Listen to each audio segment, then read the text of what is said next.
प्रधानमंत्री जी को भी और उनके तमाम साथी उन सबको है। इसीलिए आप देखें रूट शो हो रहे हैं वहाँ पर, पूरा वक्त जो है 54 लोग मारे गए मणिपुर के अंदर, कोई परवाह नहीं हो रही उसकी। 5 जवान शहीद हो गए, पर वो लोग चुनाव जीतने को ही सब कुछ मानते हैं।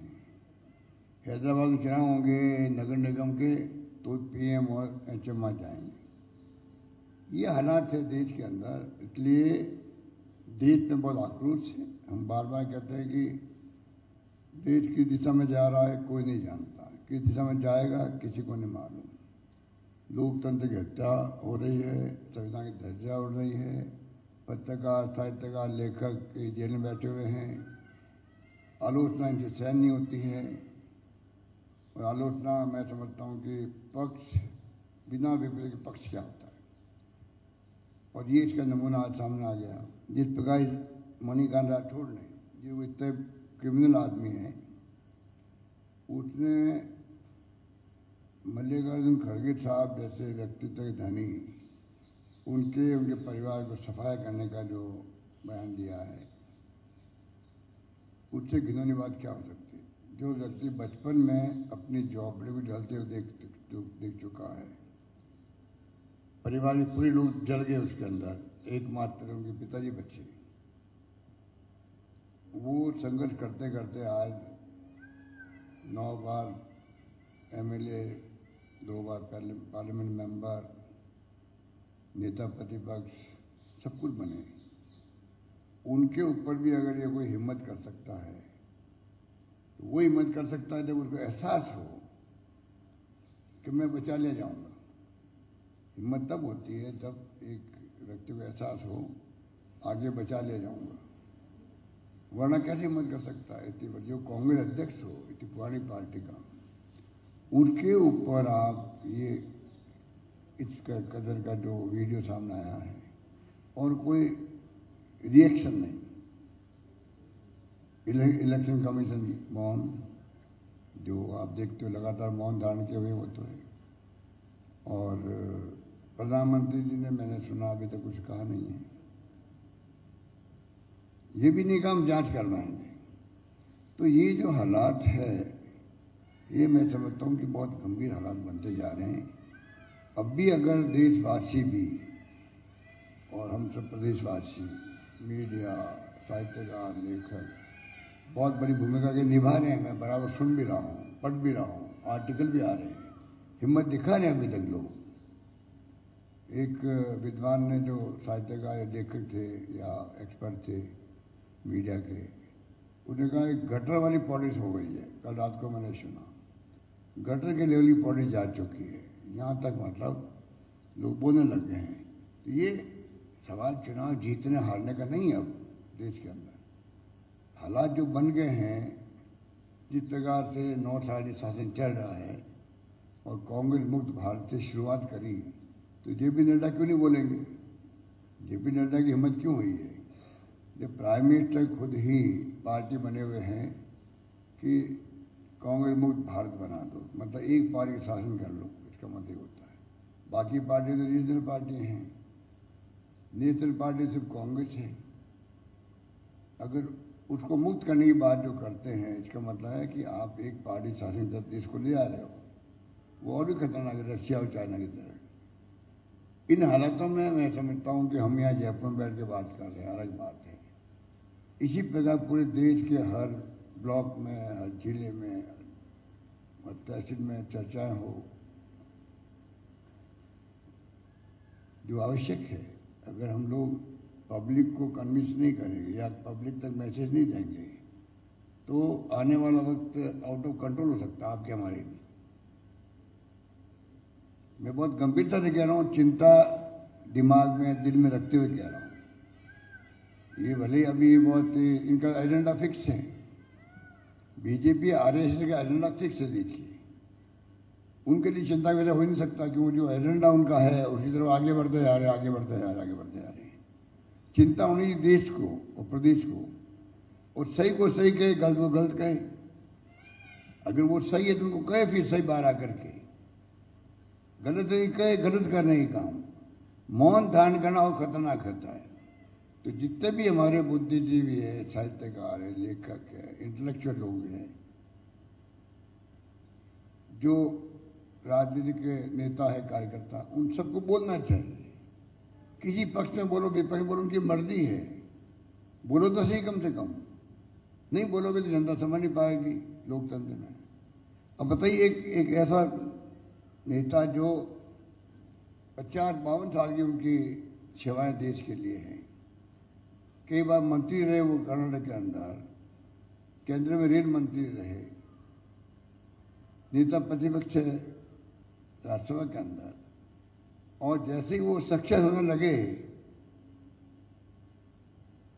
राज्यसभा के अंदर भी और बाहर, उन्होंने एज ए कांग्रेस अध्यक्ष सब पार्टियों को एकजुट करने की भूमिका अदा करनी शुरू करी और कामयाबी हासिल होने लगी, और ये उनके धमकाने वाली बात हो गई। इसको समझने की जरूरत है क्यों हुई है।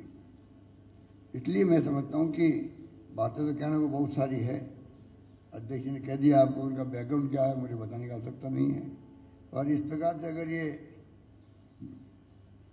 स्थिति बनेगी तो हमारी ड्यूटी बनती है कि हम लोग बाकायदा हम अपनी भूमिका अदा करें। और भूमिका के अंदर मैं समझता हूं कि हमें जन जागरण करना पड़े, वो भी करना चाहिए, वो भी करना चाहिए, जिससे कि जनता को मालूम पड़े कि वास्तव में हम किस दिशा में जा रहे हैं। वो हमारा यहाँ का विधायक जो है मदन दिलावर मृत्यु की कामना कर रहा है। 80 साल के कांग्रेस अध्यक्ष हैं, भगवान उन्हें कभी उठा सकते हैं। ये लैंग्वेज बीजेपी की हो सकती है, ये लैंग्वेज बीजेपी की हो सकती है। नंदा साहब, प्रधानमंत्री मोदी जी, अमित शाह जी को मैं कहना चाहूंगा, ये कांग्रेस की नहीं हो सकती है। ये लैंग्वेज कभी नहीं हो सकती कांग्रेस की। मैं 50 साल की राजनीति कर रहा हूं, मैंने ऐसी लैंग्वेज कभी नहीं सुनी कांग्रेस वालों से, चाहे कितना ही हमारा क्रिटिक क्यों नहीं हो, उनको जीतने की कोशिश करते हैं हम लोग। ये लैंग्वेज बीजेपी की हो सकती है जो आपके सामने आ रही है। तो इसलिए इनके खिलाफ तो एनडीपीएस एक्ट भी है, आर्म्स एक्ट भी है, आपराधिक धमकी भी है, सब तरह से आरोप लग चुके हैं। अब दूसरा, अभी अध्यक्ष जी बोल रहे थे ब्रज सुंदर सिंह, जो बताइए आप, ये पहलवान बैठी हुई ये लड़कियां वहां पर जंतर मंतर पर, सुप्रीम कोर्ट को आना पड़ा कमेंट करने के लिए कि एफआईआर दर्ज करो इनकी। एक बताइए आपकी, एक कोई धरना हो रहा है राजस्थान में, हमने कर रखा है कोई भी फरियादी जाएगा तो उसकी एफआईआर कंपल्सरी करने का हमने नियम बना दिया है। कितना बड़ा फर्क है बताइए आप। राजस्थान में हर थाने के अंदर थानेदार के खिलाफ एक्शन होगा अगर उसने एफआईआर दर्ज नहीं की तो। इतना बड़ा फैसला हमने कर रखा और क्या बड़ा इम्पैक्ट है। इम्पैक्ट है जो कोर्ट केस होके फिर आते थे मुकदमे पुलिस में, वो आने बहुत कम हो गए हैं। माहौल बन गया, तफ्तीश में टाइम बहुत कम लगने लग गया है। तो एक तरफ तो वो राज्य है जहां पर एफआईआर कंपल्सरी कर दी है। एफआईआर तो दर्ज करनी है आपको, जांच तो आप करते बाद में, वो भी आपको मंजूर नहीं है। ये स्थिति है देश के अंदर। तो इसलिए हालात बड़े गंभीर है। तो मैंने आपको तकलीफ दी, कम से कम एक बार बैठ के बातचीत करें।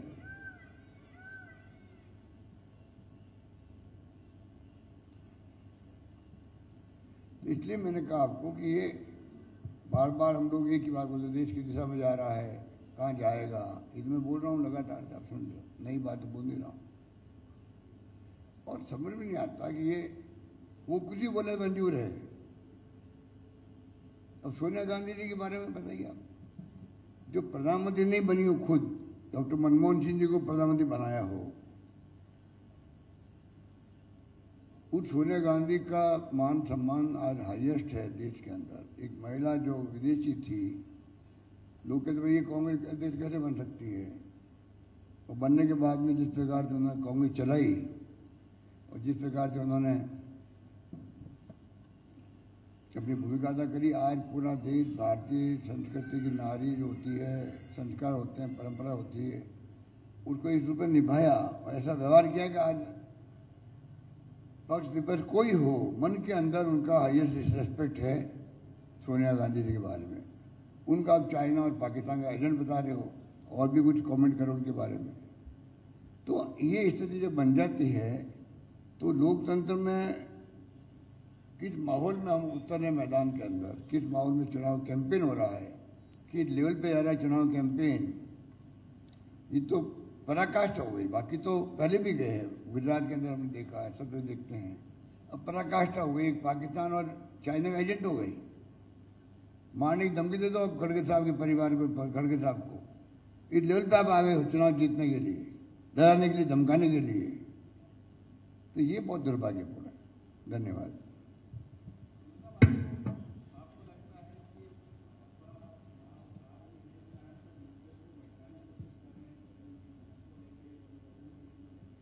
ये लगता है और तो क्या कर सकते। जो हालात है उसमें ये लगता है कि तो घबरा गए लोग और वहाँ 40% की सरकार कहलाती है, जिस रूप में करप्शन हदे पार कर चुका है। आम जनता ने, बीजेपी वाले खुद भी प्राइवेटली कहते हैं कि 40% के बगैर काम नहीं होता है। हमने खुद ने महसूस किया वहाँ। तो सीएम साहब, अब किस तरह से आप देश की जनता का ध्यान आकृष्ट करेंगे? सड़कों पे उतरेगी कांग्रेस पार्टी या फिर किस तरह से जो है आप जनता का ध्यान आकर्षित करने के लिए और कदम उठाएंगे ताकि कर्नाटक तक ये मैसेज जाए कि सॉलिडेरिटी है? खड़गे जी के लिए ऐसा बोला गया तो पूरी कांग्रेस पार्टी देश के उनके साथ खड़ी है। कांग्रेस पार्टी तो रिएक्शन दे ही रही है। अगर आप नॉन वायलेंस करार अपनाया आपने तो घटना की प्रतिक्रिया होती है, वही कर सकते हैं। इलेक्शन कमीशन जा सकते हैं, मौका पड़े तो आप जुडिशरी में चले जाओ, और तो कांग्रेस क्या करेगी। बाकी तो ये है कि जनता का आह्वान करते हैं कि आप समझ जाओ, संभल जाओ, समझ भी जाओ और संभल भी जाओ।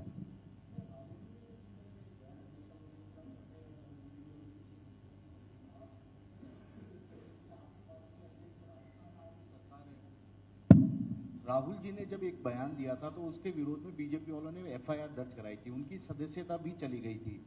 वो आपकी पार्टी के अध्यक्ष हैं खड़गे साहब, उनके खिलाफ इस तरह से जान के उनके परिवार को जान से मारने का बयान आया है। आप लोग एक एफआईआर क्यों नहीं दर्ज कराते इसके खिलाफ? क्योंकि यहाँ तो सरकार भी आपकी है, शायद सही ढंग से आपके इसकी जांच भी हो पाएगी पूरे मामले की। क्योंकि उन्होंने भी कर्नाटक में बयान दिया था, गुजरात में दर्ज हुआ। देखिए वो अलग मामला था। मोदी ने केस दर्ज करवाया था अपने आप के ऊपर लेकर के, वो अलग किस्सा था। मुख्यमंत्री महोदय, ये उससे ज्यादा सीरियस मामला जो है, यहाँ अगर कोई पुलिस में रिपोर्ट दर्ज करवाता है या ऐसी कोई स्थिति बनती है तो उस वक्त हम देखेंगे क्या करना चाहिए। ये उससे ज्यादा सीरियस मामला है और इसमें पार्टी से भी कोई लेना देना नहीं है। तो राजस्थान में वास्तव में आपको चाहिए कि इसके खिलाफ एफआईआर की जाए, क्योंकि ये किसी सीनियर वरिष्ठ नेता को जान से मारने की धमकी देने का मामला है। वो तो मैंने कहा कि वहाँ केस तो वहाँ दर्ज होगा जहाँ पर धमकी दी गई है। मुख्यमंत्री जी,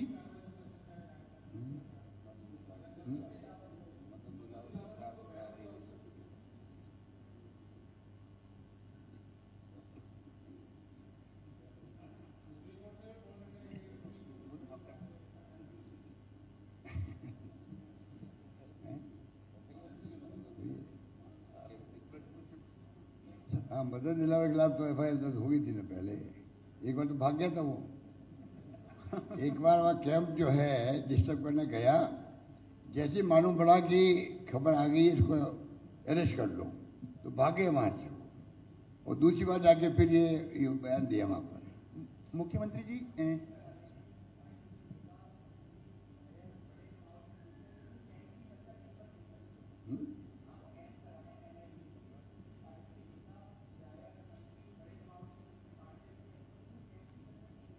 नहीं, कैंप तो इतने सक्सेसफुल हो रहे हैं, तमाम नेता कार्यकर्ता जा रहे हैं,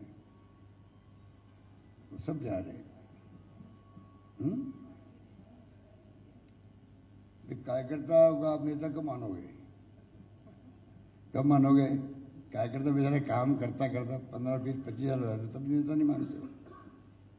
हर कार्यकर्ता नेता हमारे यहाँ पर है और इतना सहयोग मिल रहा है पार्टी का हमें आप सोच नहीं सकते। मैं जहाँ जहाँ जा रहा हूँ मुझे तो पार्टी कार्यकर्ता दिखते हैं, सलामी देते हैं, सेवा दल वाले ले आते हैं मुझे वहाँ कैंपों के अंदर, या महंगाई आते हैं, या कार्ड बन रहे हैं, या रजिस्टर हो रहा है, सब वही बताते हैं।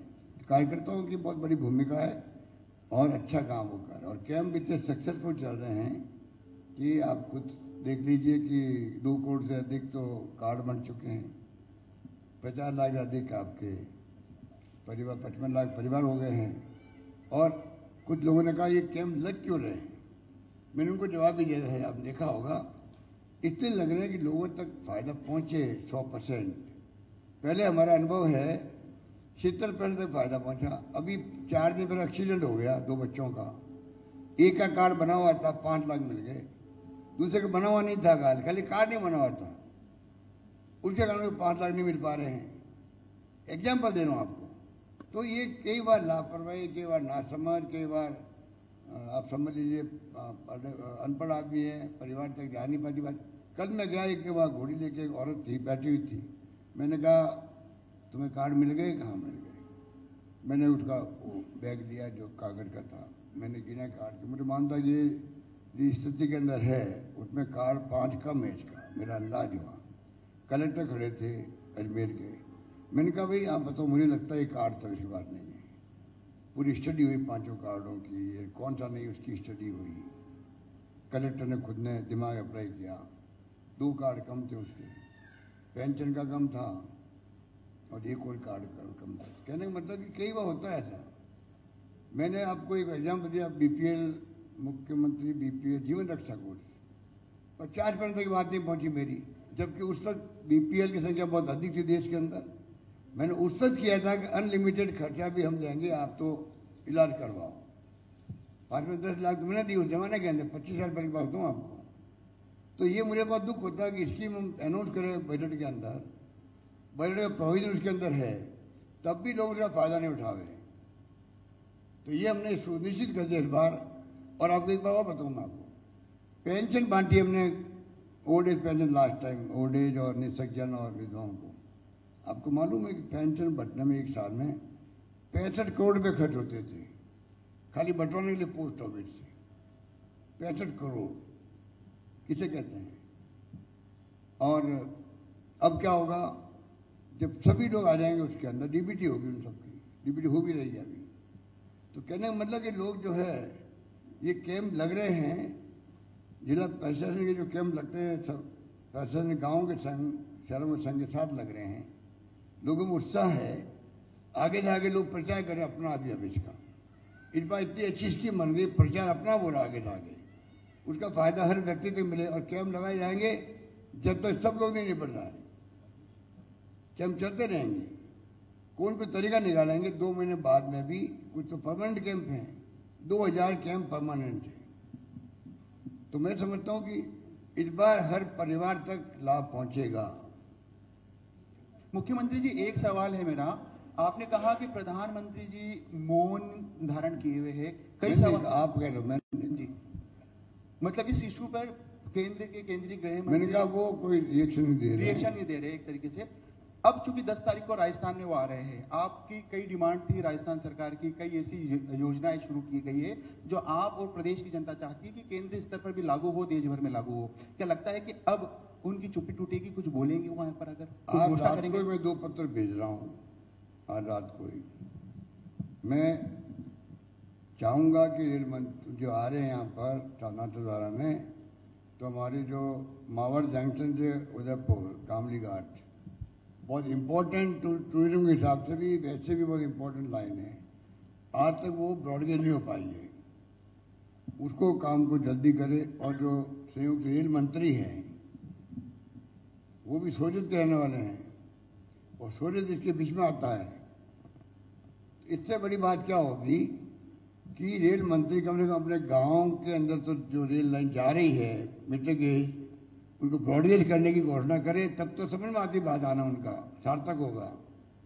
तो तमाम बातें मैंने दिमाग में सोच रखी है। आज मैंने यही काम किया है, लेटर ड्राफ्ट करवा रहा हूँ। और भी रेल लाइन हमारी रतलाम से डूंगरपुर वाया बांसवाड़ा, वो वहीं आता है जहाँ मेवाड़ के अंदर जहाँ जा रहे हैं प्रधानमंत्री जी और रज मंत्री जी। और बाकी जो सरमत्रा का मैं कह रहा हूँ बार बार, सरमत्रा, करौली। सीएम सर, नशीराबाद से माधोपुर, तो ये तमाम जो है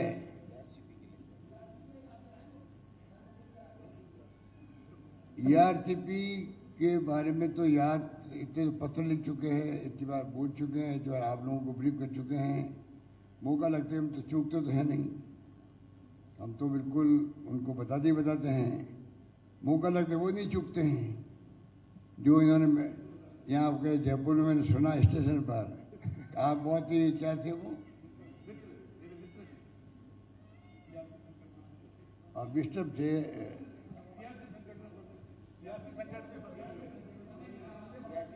सियासी संकट की बात की थी सब समय। नहीं, वो उठापटक आप उठापटक थी पार्टी में आपके, तब भी आप आए हो यहाँ, बताइए आप। तो वो अगर उठापटक में आऊँ मैं, वो बता रहे हैं, मुझे समझा रहे हैं, मुझसे मांगे कर रहे हो आप रेलवे की, इस बात की मुझे खुशी है कि आप मुझ पर विश्वास कर रहे हो। तो राजनीति करने में उन्होंने कमी नहीं रखी। आगे भी मैं जो अवसर लगेगा उसके अकॉर्डिंग टू मैं हर मुद्दा उठाऊंगा राजस्थान जीत के देखते। सर आप महंगाई सर, आप महंगाई और विकास के जरिए जनता के बीच जा रहे हैं सर, लेकिन बजरंग बली की एंट्री इस बार थोड़ा जल्दी हो गई है, पिछली बार भी आए थे। तो विकास और महंगाई के मुद्दे के साथ साथ ये जो धार्मिक इश्यूज हैं सर, ये भी एक बड़ी चुनौती रहेंगी इलेक्शन में, आपको लगता है?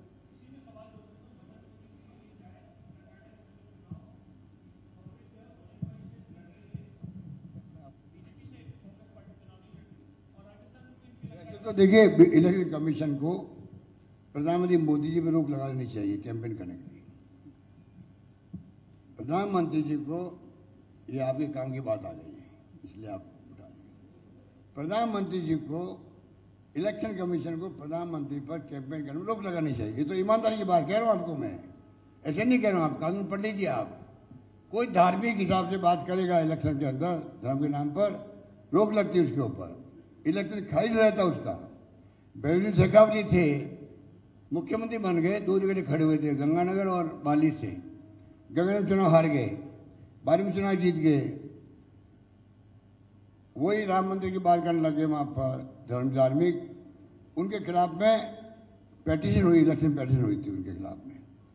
और वो इलेक्शन पेटिशन चलती रही, उनकी मेंबरशिप जा रही थी। और जो गवाह देने जा रहा था आदमी, जो CPM माइंड का आदमी था, वो आदमी जा रहा था, बस से उतारा उसको पुलिस ने, ले गए, संदेश की कुछ भी किया और वो बच गए। भैरव सिंह जी, ये नहीं बोलना चाहिए। जो प्रधानमंत्री जी बोल रहे हैं खुल के बोल रहे, वो तो छिपा भी नहीं रहे हैं, इशारा भी नहीं कर रहे हैं। उनके ऊपर रोक लगनी चाहिए कि वो कैंपेन नहीं करे वहां पर। ये ईमानदारी की बात है। सीएम सर, इससे एक जुड़ा हुआ सवाल ये है सर, इससे ही जुड़ा हुआ सवाल है सीएम सर, इससे ही जुड़ा हुआ सवाल है, क्योंकि वहां जैसे आपने अपने घोषणा पत्र में हनुमान बजरंग दल को बैन लगाने की बात की, उन्होंने पूरा मुद्दा बना लिया और खुद पीएम मोदी लगातार हनुमान को लेकर रोल कर रहे हैं। राजस्थान में वो आ रहे हैं 10 को, और जहां तक है यहाँ पर ही वो मुद्दा बनाएंगे। तो चुनावी साल में आप इसके काउंटर के लिए क्या कदम उठाएंगे? क्या आप बैन करने की तैयारी है? आप बजरंग दल को बैन करेंगे या फिर आप कुछ इस काउंटर में ऐसा करेंगे वो मुद्दा नहीं बना पाए? देखिए, बात सुनिए, कोई संगठन हो किसी नाम का, NGO नाम रखता, अपने अपने नाम रखते हैं। चाहे भगवान राम के नाम का हो, शिव जी के नाम का हो, बजरंग दल के नाम का हो, जो और कोई नाम का हो। सवाल ये है उस संगठन की भूमिका क्या है। जो भूमिका जैसे होती है वो ढंग से कार्रवाई होती है सरकार की। जब वो दोगड़े जी हमारे त्रिशूल बांट रहे थे तो हमें मजबूर होकर के जब रोका नहीं, रुके तो उनको अरेस्ट करना पड़ा।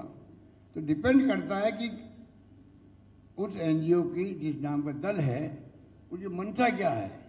जैसी मंशा होती है उस ढंग की कार्रवाई होती है। और अब ये मुद्दे नहीं बनने वाले देश के अंदर। जो कर्नाटक में इन्होंने मार खाई है, ये ध्रुवीकरण करने में असफल हो गए हैं। अब ये खड़गे साहब का मामला लेके क्यों आए ये, या सोनिया गांधी के बारे में ऐसी बातें क्यों करने लगे? इतने बुखला गए कि वहां इनका जो ध्रुवीकरण के मामले चल नहीं पा रहे हैं इनके। और भी बजरंग बली के नाम से जो उन्होंने आह्वान किया घर घर में, वो भी चल कहाँ पाया। लोग समझ गए अब, पहले लोगों को महंगाई, बेरोजगारी,